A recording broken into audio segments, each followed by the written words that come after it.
Welcome back to another episode of Susan Lopresti Wellness, Mind, Body, and Soul. This is the podcast where we explore the highs, the lows, and everything in between when it comes to a woman's life, her health, and all aspects of navigating the midlife landscape. I'm your host, Susan Lopresti, and today I have a guest with me. His name is John Solleder. John has been a top earner in 4 network marketing companies in a 42-year career. He holds the distinction of being the first President's Cup recipient for one company, as well as being the Dr. Buonous award recipient for a second company. He has also consulted with several of the top brands in the industry and worked alongside owners, top earners, as well as product formulators. He has written 4 books: Moving Up, Volume 1, Volume 2, Moving Up 2020, as well as Leave Nothing to Chance.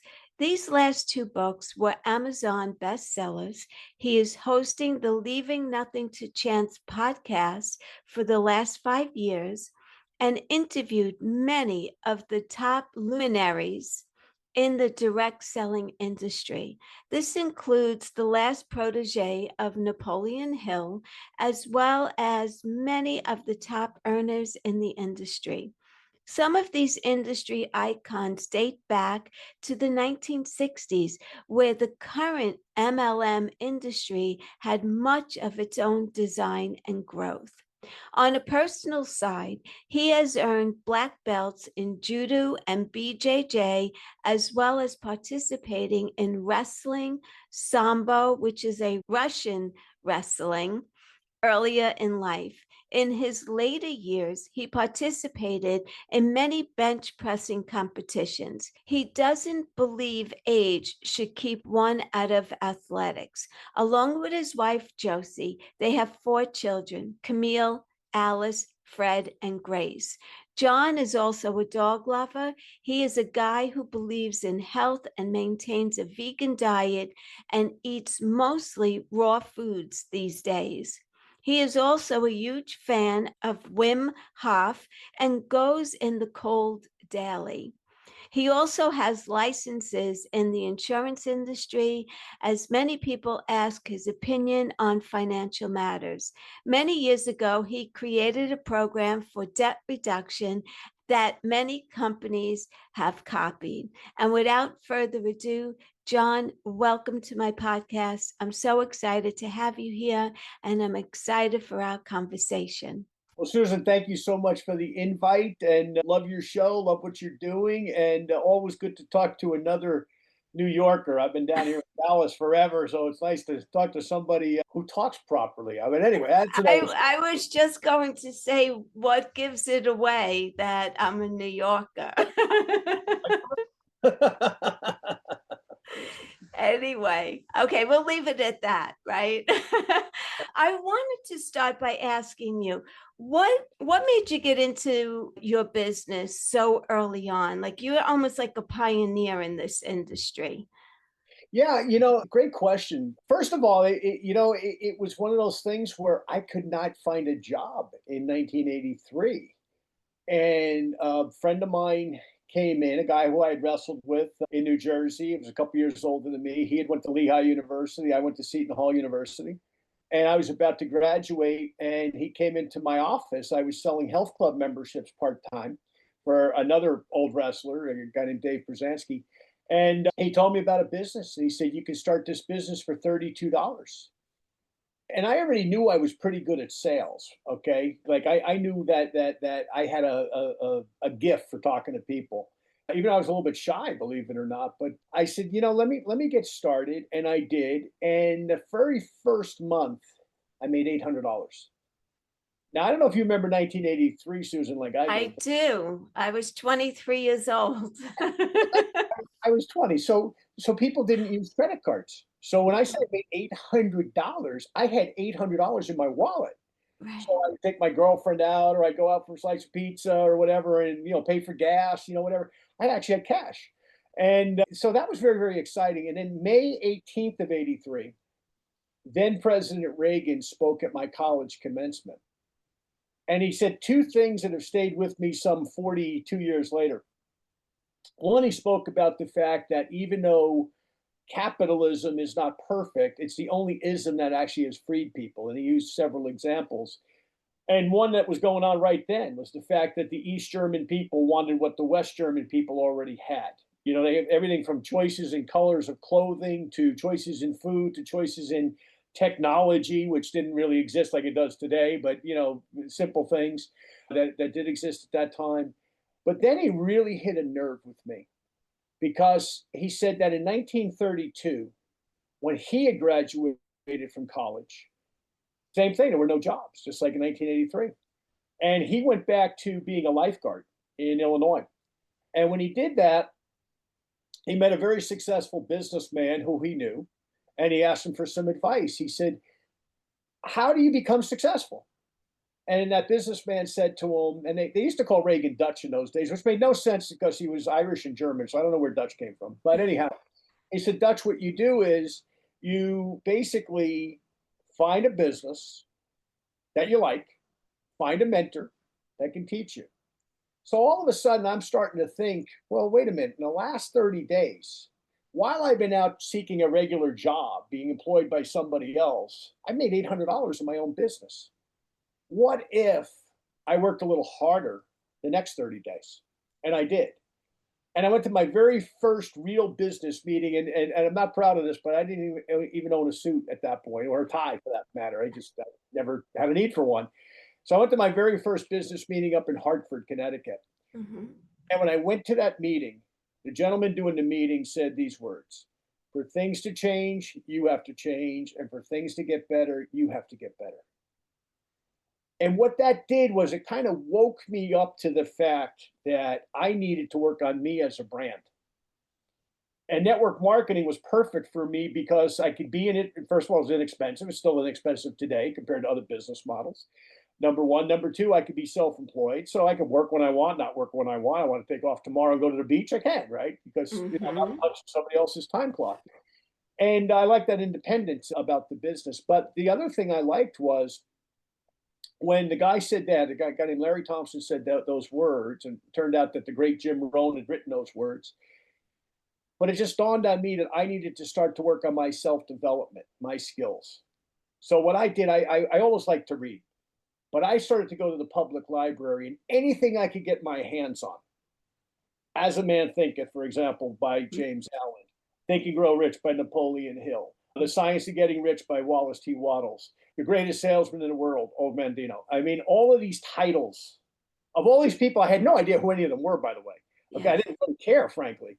What I cared about was the fact that I could read their words and I could take from them what I wanted to take from them and apply them to my business and to my life. So I started to work really hard on me. I started to work hard on my writing skills, my verbal skills.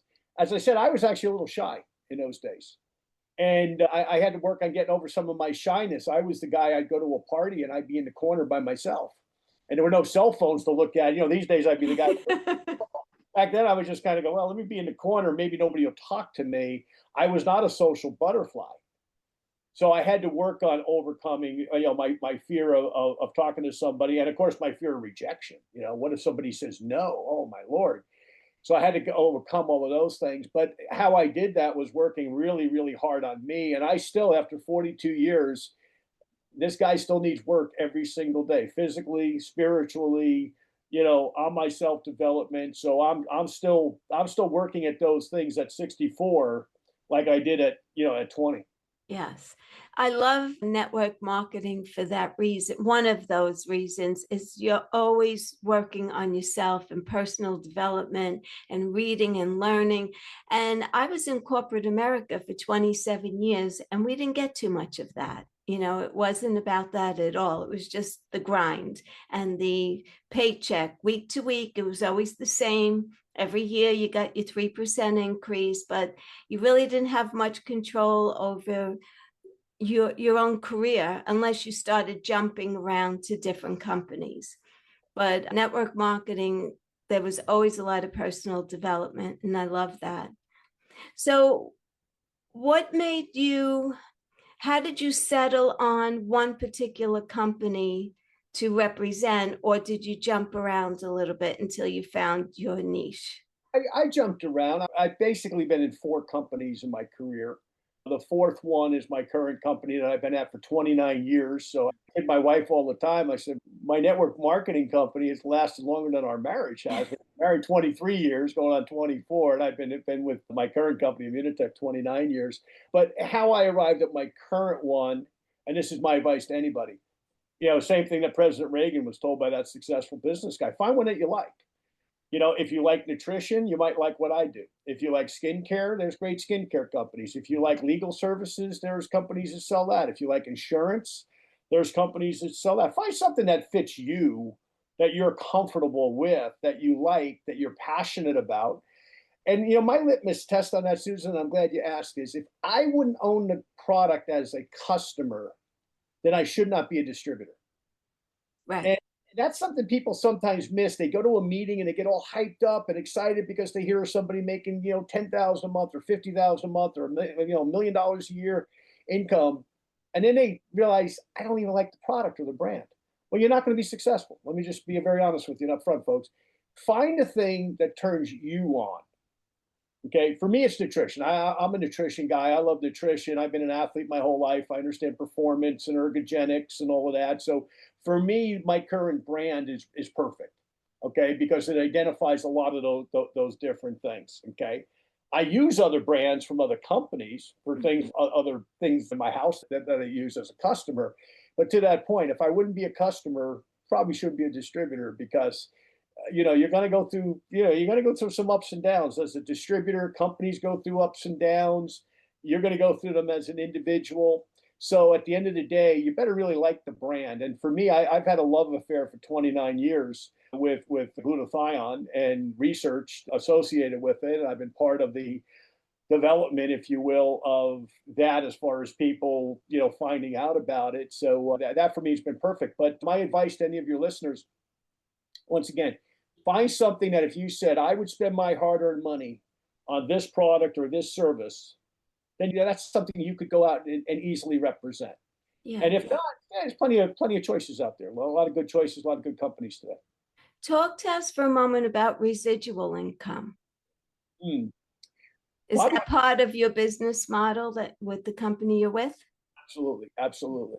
Residual income is business that you build today that's going to pay you tomorrow. So let me give you a couple of examples. If I was in I am in the book writing business. I've written 4 books. These 2 titles are the main titles, but I get a residual every time I sell a book. For example, I wrote these books 6 years ago. Okay. But you take somebody famous, right? You take Frank Sinatra, right? We're both New York, New Jersey people. Frank Sinatra, even though he's dead, his family's still getting royalties Yes. on what he did. Well, most of us don't have Frank's skill. But if you're in network marketing, the business that you build, the customer base that you build, the user base that you build with your distributors, you're going to get paid on that every single month as long as your company's in business and as long as you do whatever it is that the company requires in terms of personal volume to get paid. So why not build an income? I started building my current income 29 years ago when I was in my 30s. I'm now in my 60s. And believe it or not, there's people that I started on that brand way back then that still buy it every month that I get paid every single month like clockwork on their personal purchase. I've got friends in other companies. I have a friend that was one of the original people in Herbalife, for example. Mm-hmm. In 1980, he still gets paid on business he built in 1980. I met years ago, I was doing some work with the Shackley Corporation on a consulting level. And I went to a meeting in San Francisco, and the new owner was a friend of mine, Roger Barnett. He invited me to this meeting. So I went and I sat with these people who had been distributors 1959. I wasn't born in 1959. And they were still making money, right? And then I met grandchildren of people who had helped to start that company that were still getting paid on businesses that their deceased grandparents had started, as an example. So, it's a great business model for average people, right? Because what's your other alternative? Well, your other alternative is to start a franchise, right? Which, you know, let's face it, that's a seven-figure commitment. Most people don't have that kind of cash. It's a great business model, by the way, if you have Mhm. money. However, most people don't. So network marketing is the alternative for what I say, you know, the average person's best opportunity is in network marketing. Start for a few $100s. Okay. Build your business over time. Most people are part-time. Okay. This is something that I preach all the time too. This is a business where 99% of the people are part-time. This is extra income for your family with the idea that you're going to do some things with it. Okay. You're going to save for retirement. You're going to pay for maybe your kid's education fund. You're going to put some money away for your future, perhaps in a long term care policy or different financial vehicles that you're going to fund that maybe your regular job can't. Fund those things from your network marketing business part time while you're building a business that when that date comes that maybe you retire from teaching school or driving a truck or working in construction, that you're going to have that income as another source of income in your retirement years that's going to go on long past the time that you build it. So people say, well, I'm going to wait till I retire to start. No, no, no, no. Don't do that. Start now. Mhm. Build that business up. And then when the time comes, maybe you want to retire early. Maybe for health reasons you have to, or maybe you just say, you know what? I don't want to do what I'm doing anymore. Let me really now get in and dedicate myself full time. But build that base while you're part time. That's my suggestion to most people. Right. So let's talk about the products now. What is the number one product that really put this company in business, let's say, or keeps it thriving? Well, our main product is a product called Immunical. And Immunical is a product of research that began, believe it or not, in 1975 at McGill University in Montreal, Canada. And started by two researchers, a gentleman named Dr. Gustavo Buonous and his colleague, Dr. Patricia Kongshab. And she's still alive, by the way. She's in her 90s, still going strong. Wow.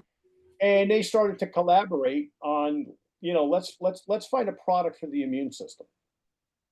And just by luck, by 1978, they had developed the very first research paper on that substance, okay, which at that time wasn't even called Immunical. They didn't even have a name for it yet.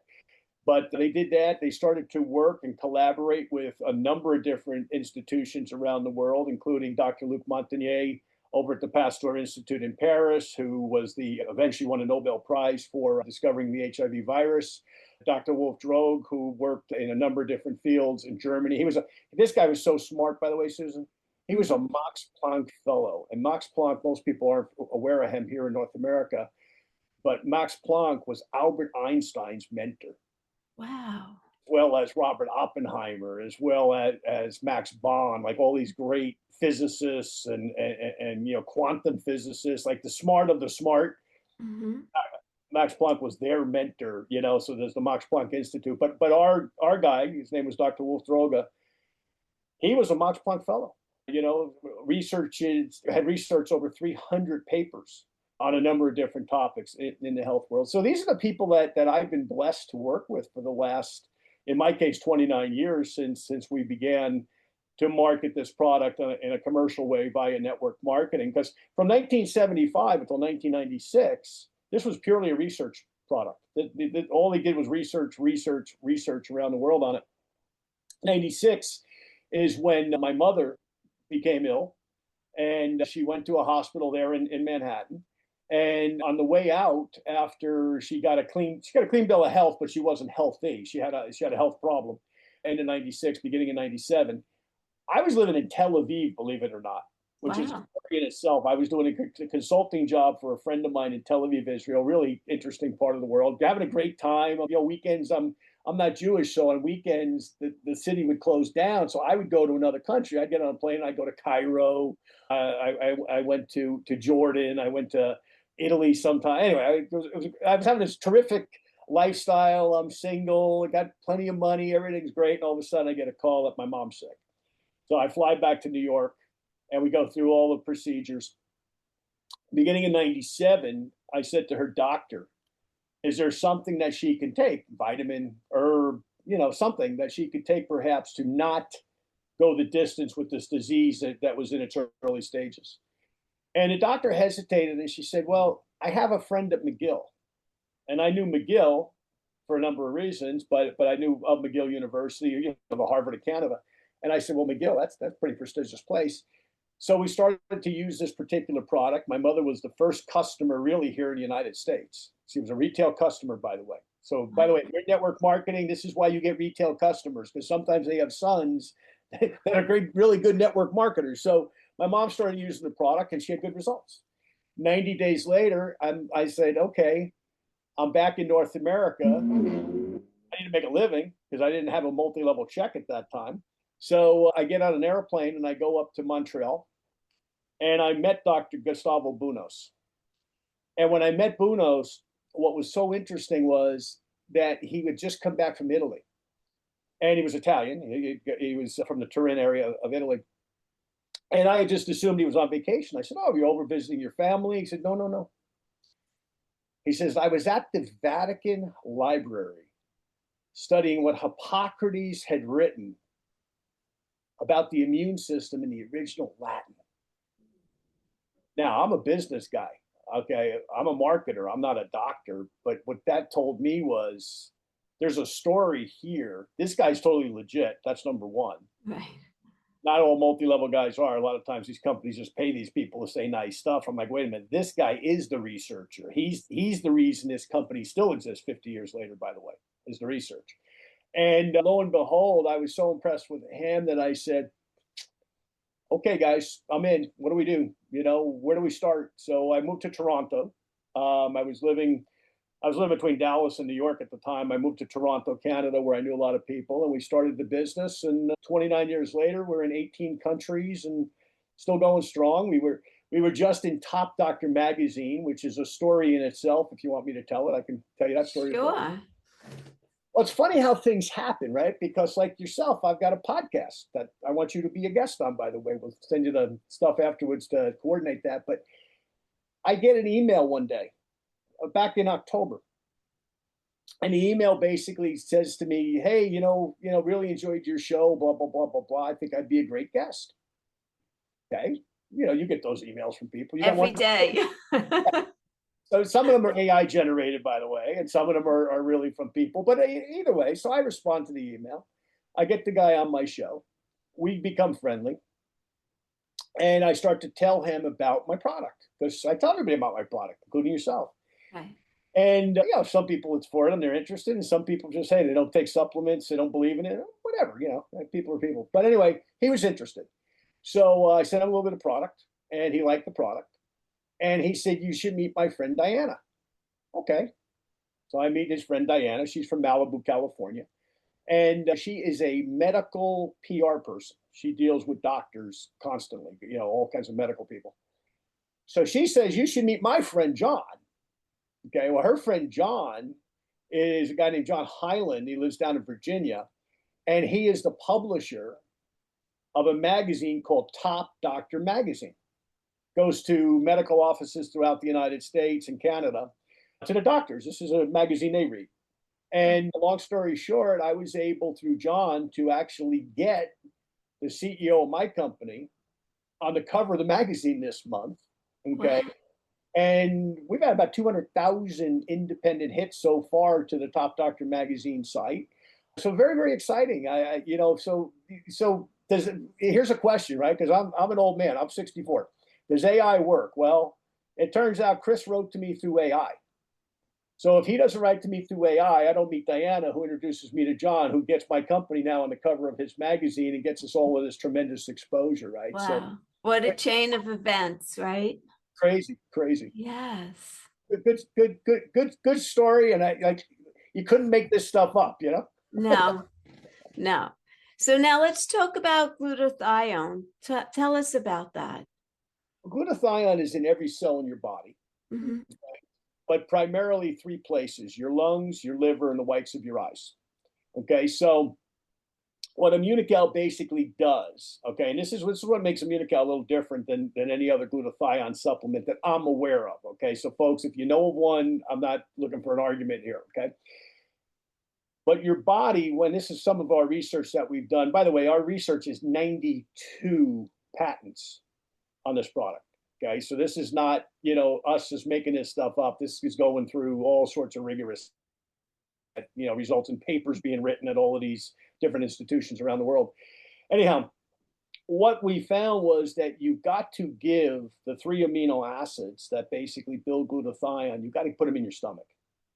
And the only way to do that, okay, is to take them prior, okay, in what we call immunical, so that they get into your stomach. So your stomach actually creates the glutathione that then feeds your cells. Okay. So some people think, well, I can go to the health food store and I can buy glutathione tablets. Well, you can, but you're not going to get a lot of benefit. You've got to basically get it into your gut so that your gut feeds the rest of your body. Okay, that's the real power of immunical versus other supplements in the glutathione space. And I have this argument all the time with friends of mine that are in different network marketing companies selling glutathione. I'm like, hey, it's great you're making money, but your product doesn't work. And they want to fight me on it. I was like, well, I'm not going to fight. I'll send you the research to show you why it has to get into the gut lining basically to be effective. But glutathione, on another note, I work with Dr. Jimmy Gutman. Jimmy's considered to be the world's leading expert on glutathione. He's written umpteen amount of papers and books on the subject. Kind of funny when somebody tries to compete with us, 9 times out of 10, they're using our research. It's like I'll show the people the names and go, yeah, that guy works with us, that guy works with us, that guy works with us. And Dr. Gutman, he works with us every single day.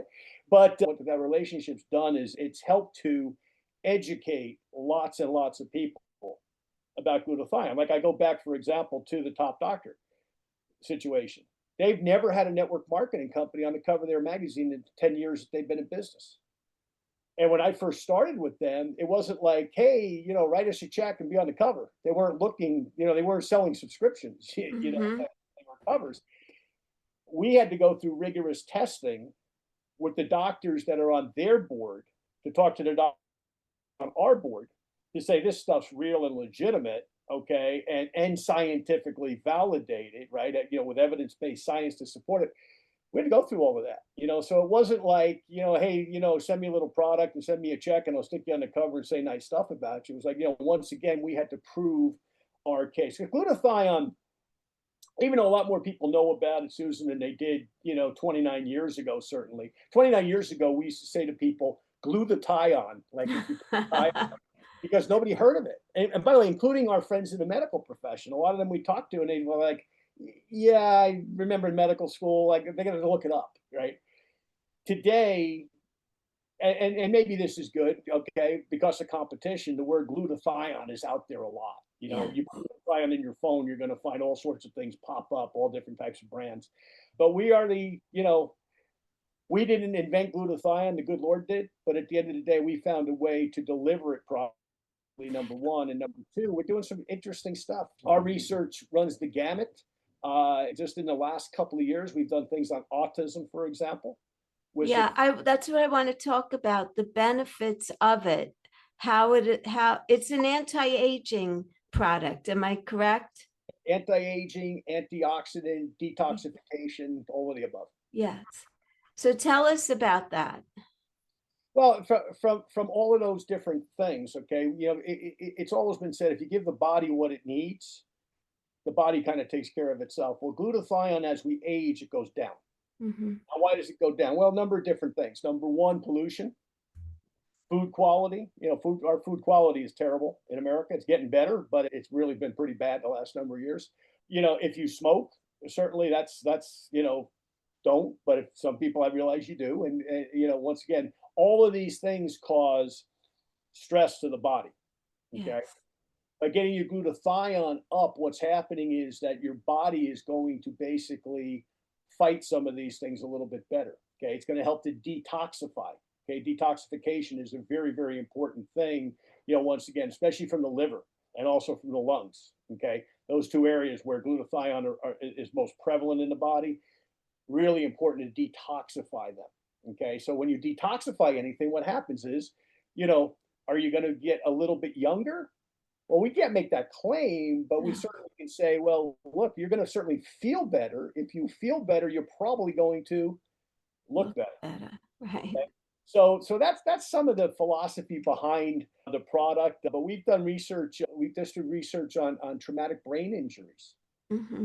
And when we started this 29 years ago, in my case, 50 years ago, in the doctor's cases that started it, it wasn't started for that. It was started primarily to look at different things with cancers, and eventually AIDS came along a few years later, right? Which what does HIV stand for, right? It's immune depressed disease, right? So at the end of the day, that's kind of how those guys started. But they even found, like recently, that with the brain, for example, that elevating glutathione helps with traumatic brain injuries. Doesn't mean they're going to go away, but it means that it's going to work better. We did some research on that at the University of Denver with a guy named Dr. Dan Linsman, and once again found that glutathione is great. Now you think about that for a second.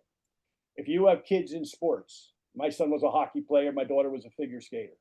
My son got hit in the head with pucks numerous times, elbows, running to the boards. He played at a high level. He played with big boys, sometimes guys 50 pounds heavier than him, getting hit. How about your kid if he's playing football or rugby or playing soccer? Soccer's notorious for head injuries. Mm-hmm. Any of the sports, figure skating, you fall on your head, okay? Gymnastics. I mean, all of these sports, not to mention just the regular life stuff. As we get older, we fall more, okay? So once Yes. again, traumatic brain injuries that they found that glutathione once again helps with, and Immunical specifically, obviously the product that we use to do our tests with. Other people use other stuff, so we're finding it in that. So there's really not a whole lot that elevating your glutathione level is not going to help, frankly. Mm-hmm. Now, are there people who can't take it? Yeah, there's a couple of people who can. I mean, if you're milk sensitive, for example, because delivery system, it utilizes whey protein. If you have a real true allergy to milk, which most people don't, okay, but there's a handful of people that do, or people who've had transplants, because if you're on a transplant, some of the drugs that they have you on, they don't want your immune system to be elevated for different reasons, and I don't understand all the science of that. I'm not a Right. doctor. But basically, I mean, if you contact us, myself about this, I'm happy to send you all the information. If your doctor's interested, once again, we can have them talk to any of our medical people if they're so inclined. We don't run away from the medical profession either. And that Right. was another thing to me from a business standpoint, Susan. That I spent the first part of my career fighting against the medical people. People would take a supplement that we would sell them, and they take it to the doctor, and the doctor would say, "Well, show me the research." Well, frankly, there was no research in network marketing companies. Right. 1996, that changed when Immunotech came along, and it's been a good thing because a lot of our competitors, not only in the immune space, but with other things, have had to spend money to actually research their products to prove the validity of them, so that when the medical profession or the FDA or other government people look at it, they recognize that, okay, this company's actually spent some money, they're sincere in what they're doing, and let me read the science, so to speak. That doesn't mean that they're necessarily going to take our product or love it or say nice things about it, but at the end of the Right. day, at least the information is there that did not exist prior to 1996, frankly. And in my experience, maybe I missed something, but for the most part, I knew most of the companies then. And frankly, it was all anecdotal.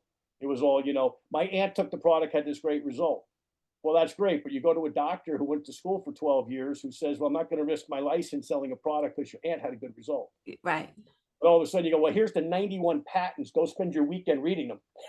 Yeah, it changed the game a little bit. Right. What's another product as part of your company line that's anti-aging, let's say?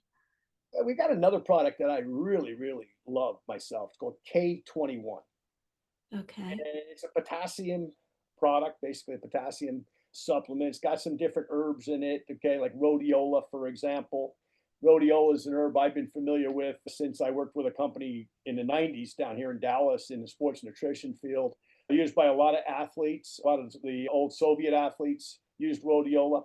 Basically, makes you feel better, gives you a little bit more oxygen when you train. Mm. Okay, like I trained early this morning, I'm training again this afternoon. So, if you're going to do a couple of workouts a day, you need as much oxygen as you possibly can take. So that's a product that I really promote a lot as well in the athletic community and in the non-athletic community, because it's really good for you, and it tastes good, by the way. Also, we've got some additional products, some additional herbal products. So we got one specific for men, prostate product called Magistrel, that unfortunately in my 60s, I need to take it more than I did in my 40s. but that's just part of aging. Really fond of that product as well. We've got our booster products, okay, that go along with Immunical, okay, and they do a number of different things. Have a number of different. We have a few different versions of them, but really, that was something that I kind of came up with a number of years ago to make the product heavier because the Immunical is very light. It's like flour. So when you shake it, it's very light. So if you put something with it, so I started to fool around with different green drinks and all sorts of things. And I went to Dr. Gutman and the other medical people, and I said, "Hey, if we added something to this, it would make the consumability better." And then the company, the new owner, he kind of picked up on it, and he's taking that vertical. So we've got like a hibiscus one and a lemonade flavored one, etc., that you can add to the Immunical, and it's got some other nutrients in it, okay, which is good. But really, the other thing it does is just makes the product easier to take. Right. So if someone's interested in one of the products, they can contact you and buy it from you. Is that the way it works? Yeah, just I'm going to give you guys all my information, Yes. and if you're even just interested in more information at this point, happy to answer you. I'm going to do something crazy. I'm going to give you my cell phone number, but I only answer text unless I see who it is calling. I don't answer because probably like you all, I get like 500 bots a day calling me trying to sell me all sorts of things. Yeah. And if I answered all the calls, I'd never get anything done. So my cell phone number is 972 area code 259-0875. 972-259-0875. You can go to my website, johnsolleder.com, SOLLEDER.com, johnsolleder.com. And also you can listen to our podcast on YouTube, which is under John Solleder. It's also under Leaving Nothing to Chance, but probably easier to just go by my name with everything, just multiple things. You can get our books, or these are our two books that are still out. I have four total, but my first book that I ever wrote was called Moving Up in 2005, believe it or not, Susan, like Wow. years ago, hard to believe. But Moving Up 2020 came out in 2020, actually December 2019. And then, of course, Leave Nothing to Chance came out a couple months later. And then this little thing happened called COVID. Yes, I remember that. Some people might remember that. And I had to do two things that I learned about the hard way. And that was called pivoting and agility. And here's the pivot and the agility. The pivot was all of a sudden the 60 cities I was going to be in over the next 12 months around the world that I would be not only promoting my multi-level business, but also my books. Well, that went away. So what did I do? Well, I went to podcasting. Okay, like yourself. And I said, well, that was a way to get my books out so people could have them available. I also created a thing called a Zoomtacular at that time. And the Zoomtacular was, I knew people were home and everybody was going nuts, right? With being home, you couldn't go here, you couldn't go there. So on Saturday afternoons, twice a month, I had calls where I would get some of our medical researchers and Dr. Gutman and these different people that were important in our company. And we do a call about the product and blah blah blah, marketing, etc. And then at the end, I would actually have a disc jockey, and I would say, "Listen, I know you can't go out and dance tonight. It's Saturday. Go grab your husband, go grab your wife, bring him in, and dance." There were a couple times I left the room at the end of the call. I came back, and like a half hour later, people were still dancing, and the disc jockey was still doing his thing, and even a friend of mine, he was going crazy himself being home. So it was like it gave everybody a chance to kind of have some fun. But that was a pivot. Okay. Yes. And if you're taking notes, folks, pivoting is really important in business. The other thing I learned was agility. And if you Okay. think of agility from a sports standpoint, right? It's going forward and back and being able to go this way. Last year, I decided I was going to rededicate myself to the new technologies, like AI, for example. And I started to spend a lot of time reading about it, studying, taking courses on it. Now, I'm no AI expert by any stretch of the imagination, but I said, this is part of where we are today. Yeah, a friend of mine says AI or die. I don't know if it's quite that serious, but you better have a good understanding of it because so much of our economy is based on it and will be based on it going further, down the road. So I started to really do that. Well, that was an agility thing. That was a thing where I said, okay, let me understand it. Now, once again, how do I use it? Well, I use it with my podcasting some. I use it in my multi-level business with my advertising, okay, for example. and I use it every single day to do research, frankly. I'm writing some new books on finance and economics, and I use the AI, frankly, features to do that.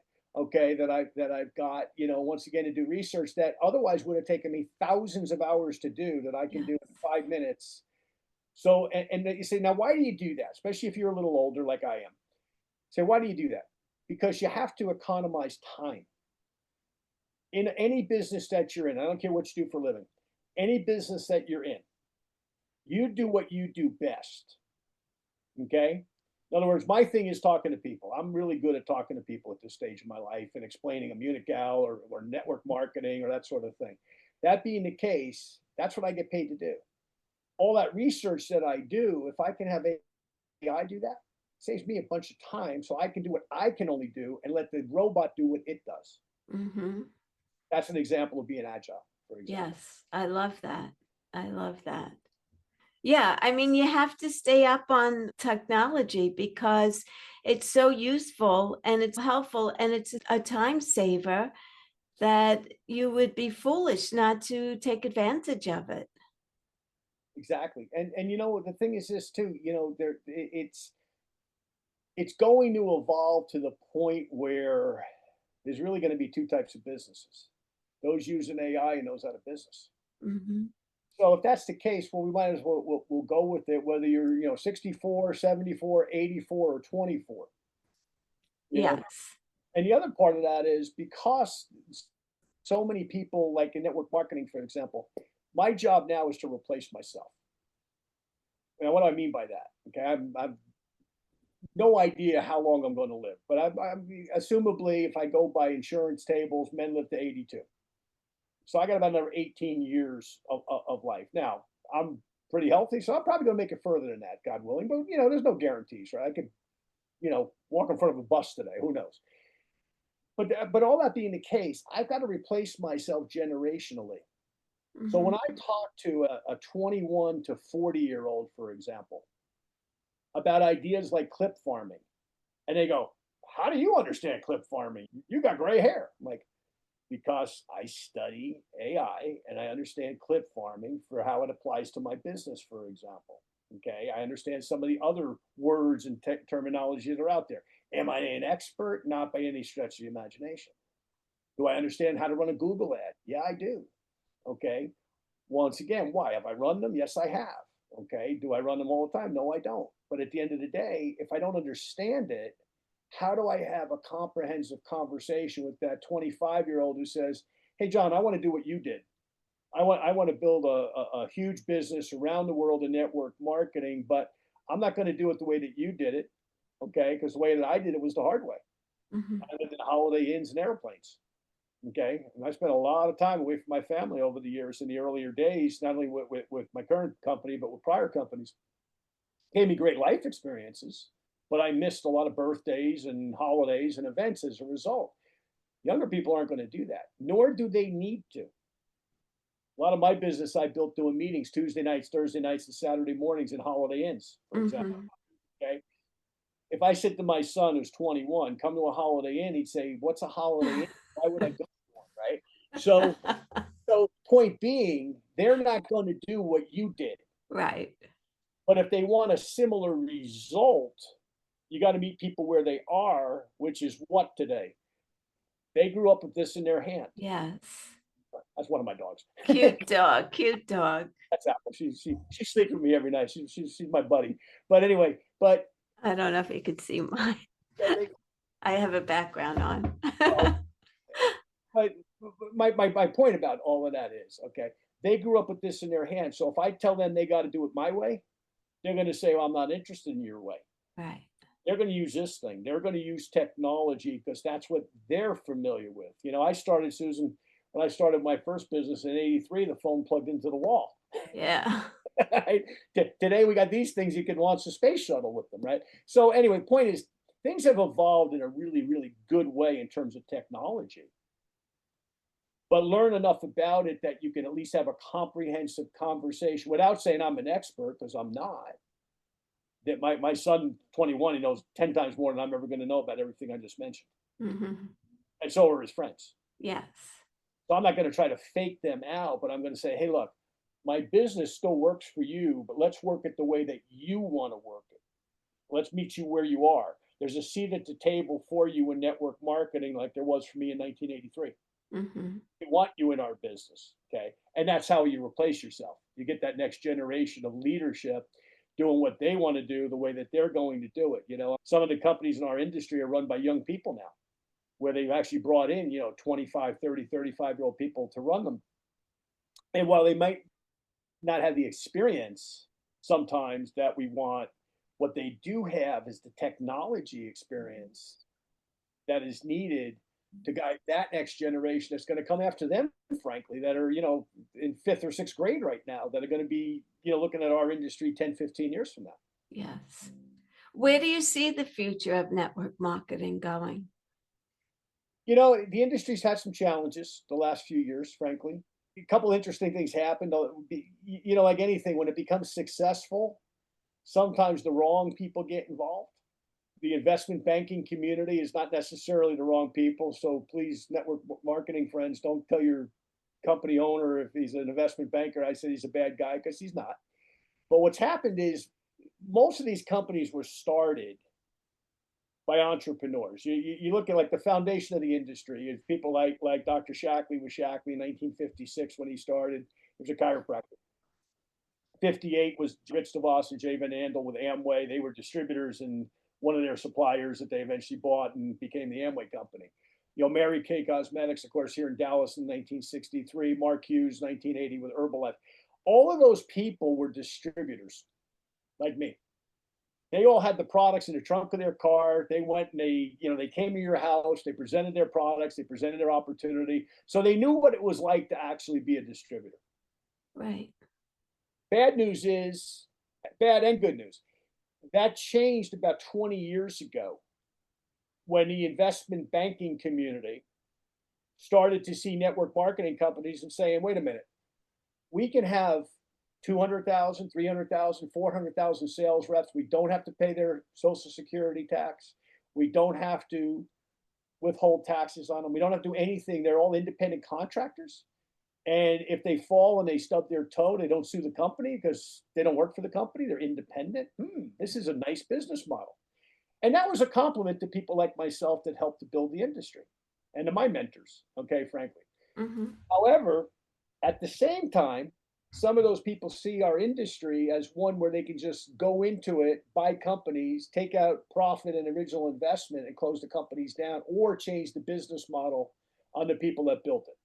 We've seen this in the last couple of years, or the last year in particular, 3 times this has happened. Yes. Okay? With good sized companies, by the way, not little tiny Mickey Mouse companies, 3 very good sized Yes. companies with decent brands. We've seen that happen. So that's a bad thing. Okay. It's not a bad thing that those people are investing. It's a bad thing that those people don't understand that those people in the field are the real product. It's not the stuff in the box, it's the people in the field. That's the value of a company.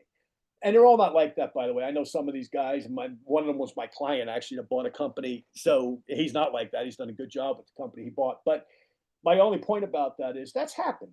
Okay. So on the one hand, it's good because they recognize the validity of our industry. It's bad because they also look at it from a profit center as a bottom line. How do we take all this money out? It's pure bottom line greed. So when you join a company, ask who owns it, would be my advice. Okay. And ask to speak to them if you need to, and ask what is their philosophy. Okay. And if their philosophy is one of pure money, money, money, and it doesn't have anything to do with reputation or integrity of product, integrity of business, then that's not a company to be in. There's a lot of very good direct selling companies. They'll be direct selling 5 years from now, 10 years from now, 20 years from now, 50 years from now. Mm-hmm. Those are the ones you want to join because you can't get time back. The biggest thing I have, Susan, and as I get older, is I recognize, there's more birthdays and Christmases behind me than ahead of me. Yes. So I can't waste my time. Well, neither can you folks. Okay. So make a wise choice. My company, okay, we've been here 29 years.